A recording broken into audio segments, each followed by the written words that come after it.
Hello friends, हम लोग आज बात करेंगे मैकेनिक्स ऑफ मटेरियल के सेकंड एडिशन की इस बुक के बारे में। और जो कि दोस्तों आइए जानते हैं इसके कंटेंट के बारे में। कंटेंट ज़रा पढ़ते हैं तो चैप्टर में आप देख सकते हैं यहाँ पर टेंशन, कंप्रेशन और शेयर, जिसमें कि इंट्रोडक्शन उसके बाद बताया गया। Normal share, stress strain system diagram, elasticity and plasticity, linear elasticity and Hooke's law, allowable stress and allowable loads के बारे में बताया गया।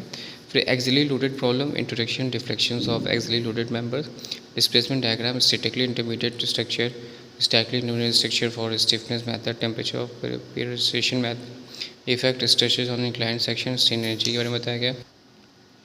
फिर चैप्टर 3 की बात करते हैं तो introduction, torsion of circular bars, non uniform torsion, pure shear, relationship between modality of elasticity E and G, transmission of power by circular shaft and so on. Chapter 4 shear force and bending moment, types of beam, shear force and bending moment, relationship between load, shear force and bending moment.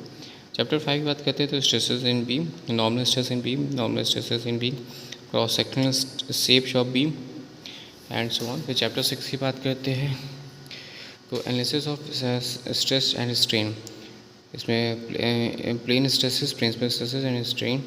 Chapter 7 हो जाएगा deflection of beam, जैसे introduction of differentiation equation of deflection curve और deflection of integration and bending moment forces, non prismatic beams.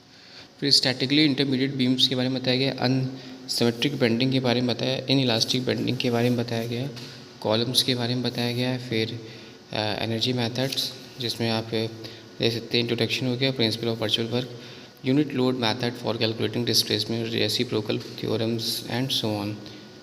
तो ये हमने जाना CBS publisher and distributor private limited की इस बुक के बारे में। और यहाँ पे देख सकते हैं इस बुक के जो ऑथर, इस जो पब्लिकेशन है, डिस्ट्रीब्यूशन अथॉरिटी की जो बुक्स हैं वो काफ़ी सारी यहाँ पर अवेलेबल है, अलग अलग यहाँ पे आप देख सकते हैं। तो ये हमने जाना मैकेनिक्स ऑफ मटेरियल्स के बारे में।